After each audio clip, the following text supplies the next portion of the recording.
Wasteland was a brilliant game. Released in 1988 by Interplay and Electronic Arts, it was a defining moment in computer role-playing games, skillfully making use of a post-apocalyptic theme and the dark stories that go with it. Naturally, with a successful game on their hands, Interplay wanted a sequel.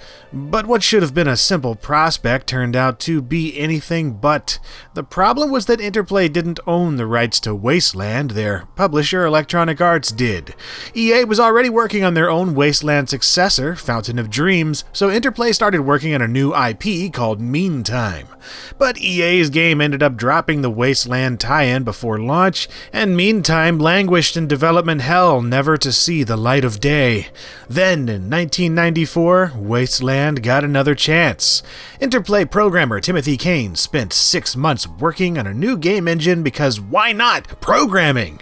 The inspiration for this was games like Crusader No Remorse, the Ultima series, and XCOM UFO Defense. Interplay still wanted to do a Wasteland 2, and this engine seemed like a great fit, so they renegotiated for the license from EA, only for it to fall through yet again. Enter GURPS, the generic universal role-playing system. Created by Steve Jackson Games in 1986, this was a tabletop role-playing system that allowed for classless, genre-neutral RPGs, and it was becoming popular with employees at Interplay. Since the Wasteland IP was a lost cause, they licensed GURPS from Steve Jackson Games instead. For a while, the project was known as GURPS Wasteland, and then Vault 13, a GURPS post-nuclear adventure. But then, for unclear reasons, the GURPS license was dropped, and at some point Interplay founder Brian Fargo suggested it be renamed Fallout. At long last, after some final reworking, Fallout was released in 1997 for MS-DOS, Windows, and Macintosh computers. Oh, and man, is this box phenomenal or what? It's all rusty and grimy looking, and it sits on its side instead of straight up. It's a sign of quality right there. Just open it up to witness the full glory of 90s PC game boxes. Not only do you get this wonderful fold-out front cover with screenshots and marketing blurbs, but the inside is packed full of goodies. You get the game CD in one appropriately grimy-looking jewel case, a quick reference sheet featuring Vault Boy's eternally gleeful presence, and the Vault Dweller's survival guide. This thing not only acts as a manual, but helps you dive in headfirst into the lore of the game and the dark style of humor contained within. It makes me happy. Fallout begins with an opening cinematic that still gives me chills. The ink spots sing as the harsh realities of war play out, and as you're probably aware by now, war never changes. Ladies and gentlemen, Ron Perlman. War never changes. The Romans waged war to gather slaves and wealth. Spain built an empire from its lust for gold and territory. Hitler shaped a battered Germany into an economic superpower. But war never changes. So after a global nuclear war in 2077, civilization as we knew it was wiped out, but a select few continued living out their lives in underground shelters known as vaults. You play as one of these vault dwellers in the year 2161, 84 years after the war. Once you start a new game, you're given the option to choose from a few pre-made characters, just like you could in Wasteland. Naturally, you can ignore these entirely and create your own Vault Dweller instead. But unlike Wasteland, you don't need to roll any stats because here you've got the special system. Strength, perception, endurance, charisma, intelligence, agility, and luck are your base attributes, and these will affect all you do, from talking to shooting and everything in between. You also have skills which determine how effective you are in specific areas of expertise, 3 of which can be tagged from the start for an initial boost, and will also level up at twice the normal rate. Beyond this, you have a selection of optional traits, most of which have a positive effect with a negative side effect as a trade-off. And as you level up, you'll also earn perks, which will add a further layer of customization to your character as you play. Once you're through, you get a cutscene showing the overseer of your vault, Vault 13, calmly letting you know that everything is awful. The water chip in the vault's water purifying computer is crapped out. A nearby vault may have one, but if it's not replaced soon, everyone will die. So, because you went through the trouble of creating a character, it's up to you to retrieve it. And just like that, you're out of the safety of the vault and taking your first steps into the world, only to be greeted with darkness and death. There are human remains and a bunch of bloodthirsty rats hanging around inside the cavern, so your first task is to make it out into the wasteland without dying. Now, you'll see some refer to Fallout's aesthetic here being isometric, but technically it's cavalier oblique projection. This perspective was chosen in order to better suit the hex-based areas you'll be navigating, and it works quite well for what it is. You simply use the right mouse button to change between interacting and moving, and click on where you want to go or want to do. The game is divided up into a selection of instanced areas connected via this overworld map, again very similar to Wasteland. Along the way from point A to point B, you may run across areas of interest, either because of something interesting you can check out, or because something has picked a fight with you. What happens when it's time for some good old-fashioned violence? Guts and glory, in the form of a turn-based combat system centered around using action points. Depending on your character level and development, you'll have a set number of action points to spend each turn. And everything you do takes action points during combat, from shooting a gun to simply opening your inventory. It takes some inspiration from Wasteland and even XCOM, but it ends up with its own unique blend. For one thing, you only ever control your own character, even if you recruit other members to your party. There's also no real cover mechanic other than placing yourself so that there are objects and people in the line of fire. Guns can be placed in single shot or burst fire modes, melee weapons can do things like thrust or swing, and you're given a set percentage to hit something based on skill level, distance, lighting, and other varying factors. Beyond this, you can also place a targeted attack, which will bring up a more detailed selection of percentages based on aiming at specific body parts. Why, yes, you can punch a rat in the balls if you want to. Strategically taking out certain body parts will have notable effects, like blinding, stunning, or crippling an enemy, and it can also happen to you, so it's best to protect your nads. Taking out your foes often results in loot and further quest information, and to keep track of this, you have a state-of-the-art wrist-mounted Pip-Boy 2000. This computer system is useful for everything from making maps to keeping track of your current objectives, but don't rely on it too much because there's still an awful lot that happens that it will not track at all.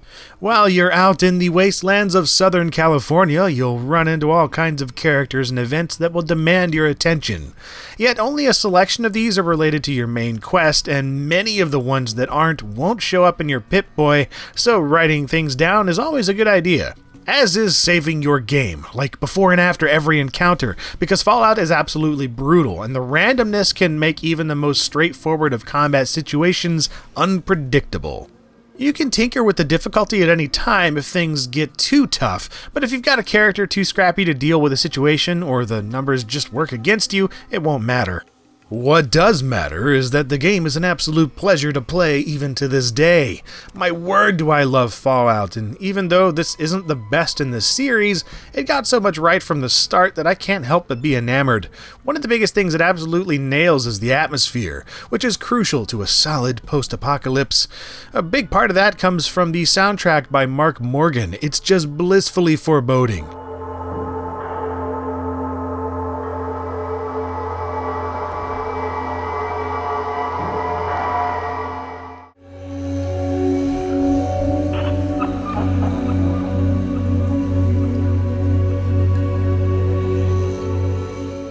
Graphical style and the art direction is also spot on, with everything looking like it's seen a couple generations of neglect, and each shack or settlement boasting its own unique feel.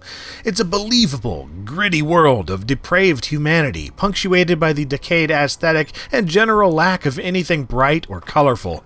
The NPCs you come into contact with are as unpredictable and dangerous as the locations, many of which are only spoken to through text, but some have fully voiced dialogue trees featuring actors like Richard Dean Anderson. Well, that's a damn fine coincidence. That's what this store's here for. We got about everything you can need. Yep, you can talk to MacGyver about killing a man and then proceed to buy drugs off of him. It's brilliant!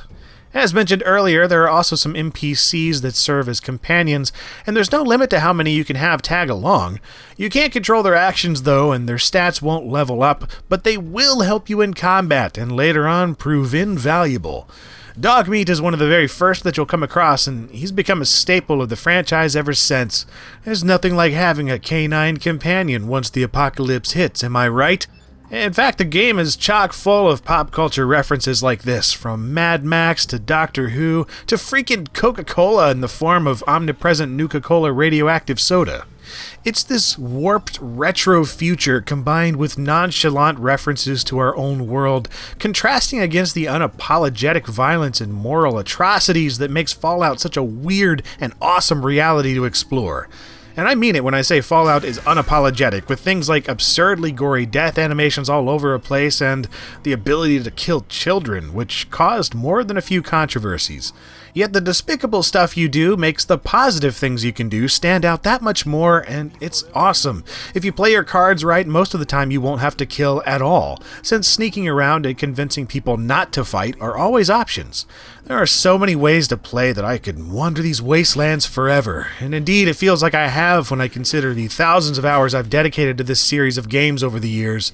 You can get through this one in about 25 hours if you just run for it, but I love taking my time and soaking things in when I have the chance, and on subsequent playthroughs there's always something else to find, someone else to deal with, some other little thing tucked away that I missed. That's not to say it's without its faults, though, and there are quite a few, especially compared to some of the later games. I can't stand the inventory management, for one. It's just a mess that makes everything from bartering to reloading your weapons a chore. There are also several quests that sometimes don't work or won't update, leaving you in limbo where you don't really know if you've triggered a progression point or not. And the graphic style, while excellent artistically, often works against you as a player. It's not uncommon for useful items to just blend into the background, or buildings and objects to block your viewpoint of some pretty crucial objectives. I also take issue with the timer at the beginning of the game, even though it's more of a small aggravation than a huge hindrance. If you don't get the water chip before the timer runs out, everyone in your vault dies and it's an instant game over. So you're pretty much forced to do that before you can focus on role-playing how you want to, which arguably goes against the grain of Fallout's sandbox nature. And lastly, there's the sluggishness of the combat, even when you speed up the animations to their highest speed. Sometimes this is a rush, but most encounters just put me to sleep. Rough edges aside, Fallout was an absolutely groundbreaking game in the CRPG genre and beyond. You can still easily play it on modern machines with the updated versions like you'll find on GOG.com, so I would recommend it completely. And just recently, Bethesda physically re-released the game in this incredibly gimmicky yet awesome mini-nuke package. It comes with the Fallout series up through New Vegas, and even though these are Steam versions only, it's worth taking a look at if you're a fan of the series.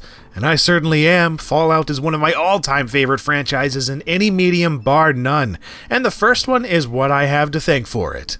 You'd be hard-pressed to find someone that considers the first one their favorite when later games like Fallout 2 and 3 and New Vegas were so well received, but you gotta respect your elders, you know?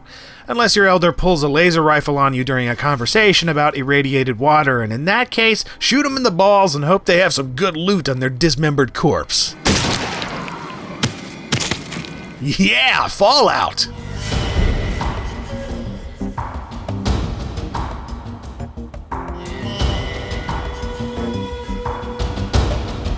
And I want to thank Jim very much for giving me this copy of the game in the box.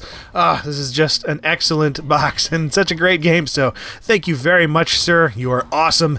And if you thought this video was awesome, then perhaps you'd like to see some others. There are some right here to click on in the annotations, or you could just subscribe and get new videos every Monday and Friday.